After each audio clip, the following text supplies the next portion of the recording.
Je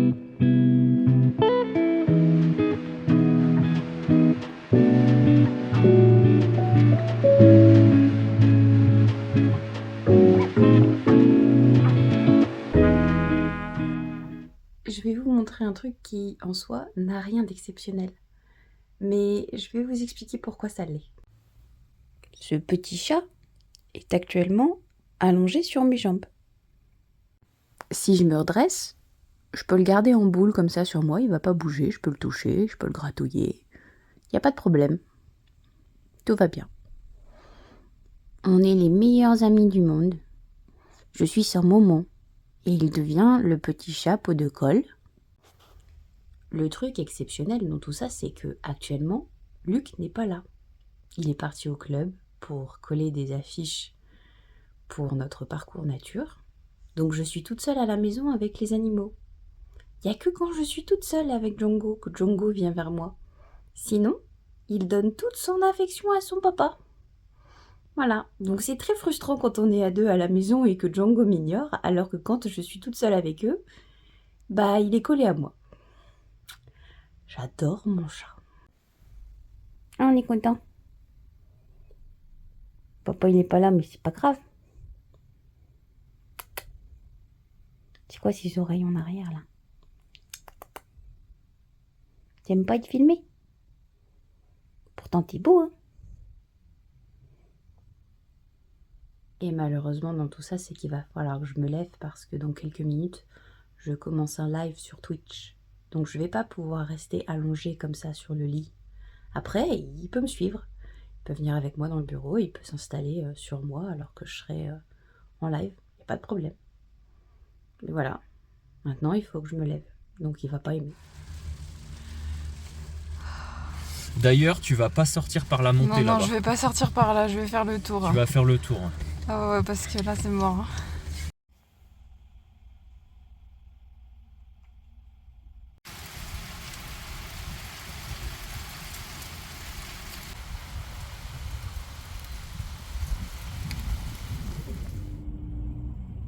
Voilà, ça fait quelques heures que ça n'arrête pas de tomber comme ça. Alors, il y a une intensité variable, hein, mais ça s'arrête jamais vraiment. C'est une sorte de grésille, de pluie grêle, de pluie neige, pluie flocon, ce que vous voulez. Mais il fait très froid, c'est assez violent, le vent est fort. C'est pas très marrant en ce moment dehors. C'est beau après, mais c'est pas très marrant. À la maison, il fait sombre du coup et je suis en train de fermer les volets parce que, en fait, pour essayer de garder un minimum de chaleur. Ah là, c'est vraiment de la neige. Oh, attendez, il faut que je vous montre.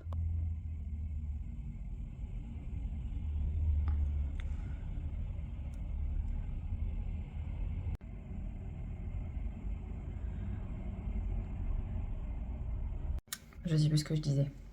Oui, je suis en train de fermer les volets un peu partout dans la maison pour essayer de garder un minimum de la chaleur qu'on avait réussi à emmagasiner sur les derniers jours où il avait fait très beau. Et puis on évite de remettre le chauffage trop fort parce que on est tout à l'électrique donc ça consomme énormément et à la fin de l'année la facture elle est un peu élevée. Je pense qu'on est tous dans le même bateau en ce moment. Je sais pas si vous vous êtes rendu compte mais 2,23 € le litre à Intermarché pour le diesel. J'en revenais pas. 1,99 € pour l'essence. Et je pense que ça n'a pas fini de monter. Il faut qu'on ressorte pour ouvrir la salle pour l'entraînement de tir à l'arc à 19 h. Je suis même pas sûre qu'il y ait du monde qui vienne. Si vous avez envie que je vous donne plus d'informations sur le tir à l'arc, je le ferai. J'essaierai de vous emmener dans les bois avec moi pour vous montrer nos parcours et pour vous montrer nos entraînements et comment je tire aussi. Une belle soirée qui s'annonce encore. Ça n'arrête pas de tomber là. Vraiment pas.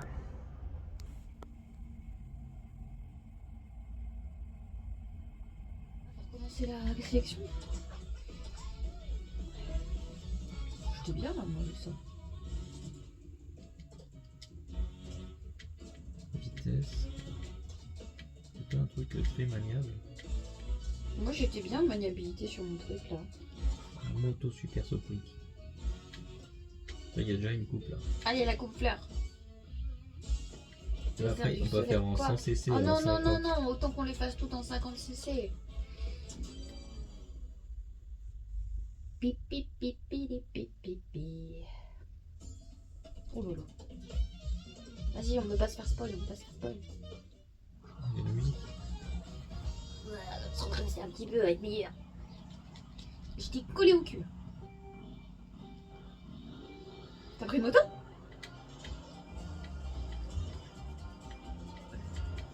Non, j'ai rien. Ah si. Allez, sapeur, salut.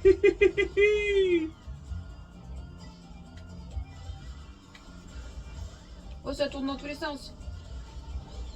Comment je fais pour me retrouver première et troisième là? Qu'est-ce que c'est ça? Je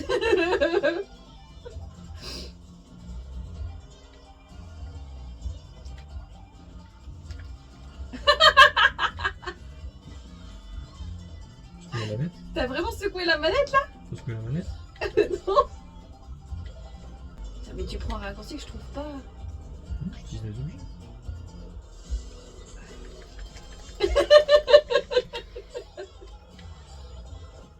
Wow.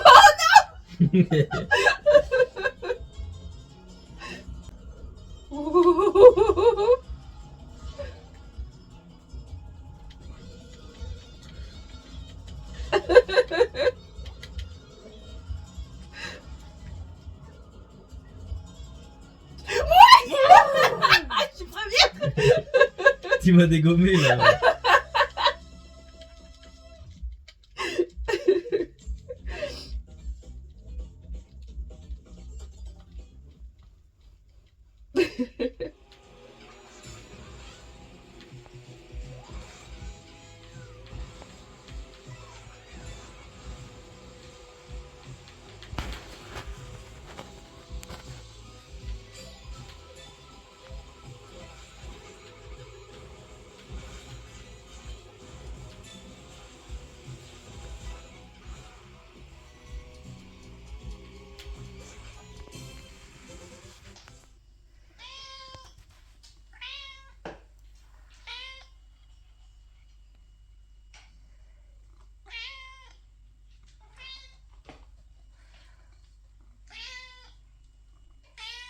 Tu sais que t'as déjà eu à manger quand même. Oui, t'as déjà eu à manger. Bah oui, bah c'est comme ça, c'est tout. Et on a déjà fait un câlin. Tu peux pas tout avoir. Petit bébé. Et c'est que ça ronronne en plus.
Quelques confidences. À 6h du matin, j'attends que le jour se lève pour pouvoir promener Inuit. J'aime pas trop le promener la nuit, j'aime pas trop le promener quand il fait sombre parce que on passe dans des routes et des chemins qui sont pas éclairés et il peut y avoir des voitures qui circulent assez rapidement, trop vite même. Je sors de 2-3 jours pas faciles physiquement, ça commence à m'atteindre moralement. C'est la première fois depuis le début de la mise en place de mon traitement de fond que j'enchaîne un peu les jours de crise. C'est aussi le début d'un nouveau cycle. Donc c'est mon 4e jour de règle aujourd'hui. J'ai commencé à sentir que les douleurs se réveillaient, que mon corps se raidissait, se contractait, que nerveusement j'étais plus sensible au toucher, plus sensible à l'effort physique. 2-3 jours avant le début des règles, c'est comme ça à chaque fois. C'est épuisant. J'ai pas des cycles qui sont très très longs non plus. J'ai des cycles qui varient entre 25 jours, 28 jours, 27 jours. C'est un peu dur. Je veux pas rentrer de nouveau dans ce cercle vicieux de me filmer pour me plaindre et pour ne partager que cette réalité douloureuse que je vis, mais je peux pas non plus faire autrement parce qu'elle est là et il y a des moments où elle s'impose comme ça. C'est par vague, c'est par période. J'espère que ça va pas durer trop longtemps parce que là je commence à plus trop le supporter. Je commence à sentir que ça me rend très sensible et ça m'angoisse de nouveau. Ça ne m'empêche pas de faire des choses que j'aime. J'ai quelqu'un à mes côtés qui veille sur moi et qui me pousse à ce que je reste active sur des petites choses. Ça passe par des jeux vidéo, par des sessions coloriage, par des petites promenades avec le chien, par des gratouilles avec le chat, par des petits câlins entre nous. J'essaye de garder un minimum de petites tâches ménagères à faire. Je peux pas forcément tout faire d'un coup. Je sais pas si vous connaissez cette théorie de la petite cuillère, mais on commence la journée avec un certain nombre de petites cuillères et on n'a pas de stock illimité. Donc on décide des actions qu'on peut mettre en place dans la journée et puis ce qu'on n'aura pas pu faire aujourd'hui, on le fera le lendemain et c'est pas très grave. Je ne veux pas retomber non plus dans cet état d'hypervigilance que la plupart des personnes souffrant de maladies et de douleurs chroniques ont, dans le sens où on prévoit toujours en fonction de l'état et en se disant attention, ici ça risque de coincer, donc je vais être obligée d'adapter mon rythme et d'adapter mes actions. Et en même temps, je sais que la vigilance, elle est indispensable dans le sens où il faut prévoir qu'à un moment donné, il risque d'y avoir le corps qui lâche un petit peu, il risque d'y avoir moins d'énergie disponible, des douleurs, des troubles qui font que les journées se passeront pas forcément comme on les avait planifiées. C'est une véritable rencontre avec la résilience que de devoir vivre avec une maladie chronique. Et je suis un peu en train de me battre contre moi-même pour que ma santé mentale n'en pâtisse pas trop. C'est souvent le cas au bout de 2-3 jours de crise parce que je fatigue, tout simplement. Bon, là il s'est passé que vers 21h, 21h30, j'ai eu un nouveau pic de crise au niveau névralgie du côté gauche. J'ai pris le traitement habituel plus le traitement de crise, ça m'a assommé assez rapidement. J'ai quand même dû demander à Luc de me masser les parties douloureuses.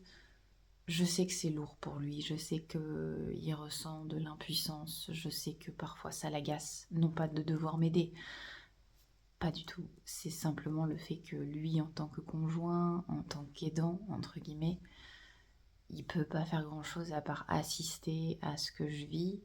C'est difficile dans ces moments-là de communiquer avec lui parce que j'ai pas trop la force de parler et j'ai du mal à trouver mes mots parce que cognitivement parlant, ça me touche beaucoup aussi. Tout ça se mélange et donc ce qui s'est passé, c'est que je me suis endormie certainement entre 21h30 et 22h d'un sommeil assez lourd. Et puis vers 2h30, je me suis réveillée parce que la douleur s'est réveillée aussi.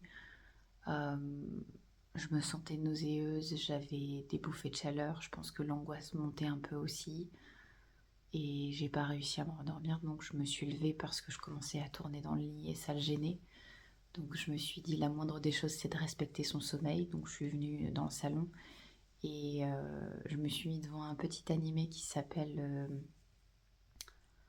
Solo Camp for Two. Donc c'est un homme d'une trentaine d'années qui a appris à faire du camping avec son papa, qui préfère faire du camping en solo depuis l'adolescence, puisqu'il a perdu son père assez tôt. Et un jour, il tombe sur une jeune fille enfin une jeune femme, on va dire plutôt, qui en fait n'y connaît rien au camping, mais a décidé d'en faire, et il se retrouve malgré lui à devenir un peu son mentor. Et en même temps, il y a un petit fond de romance. Donc j'ai regardé un épisode et j'ai trouvé que j'avais du mal à lire les sous-titres et à suivre la langue originale en même temps. Donc je me suis reportée sur un gameplay de Shiseiyu, qui est un streamer que j'aime beaucoup et dont je regarde énormément de VOD sur YouTube. Là, ce sont des VOD qui datent d'il y a 5 ans et qui reprennent le jeu Hades, qui est un roguelike que j'aime vraiment beaucoup, que j'ai eu plaisir à jouer un petit peu, mais je ne suis jamais allée jusqu'à la fin et je pense que je risque de le relancer sur ma chaîne Twitch bientôt.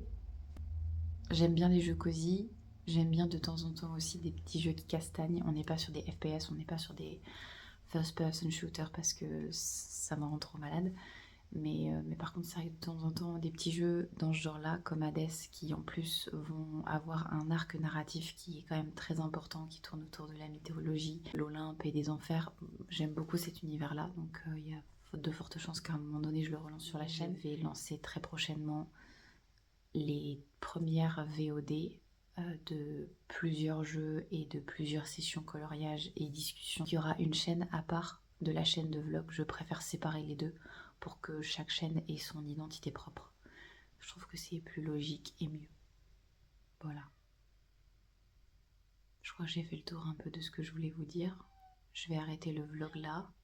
J'ai petit chat qui miaule. Je vous fais des bisous et puis on se retrouve à la prochaine. Ciao,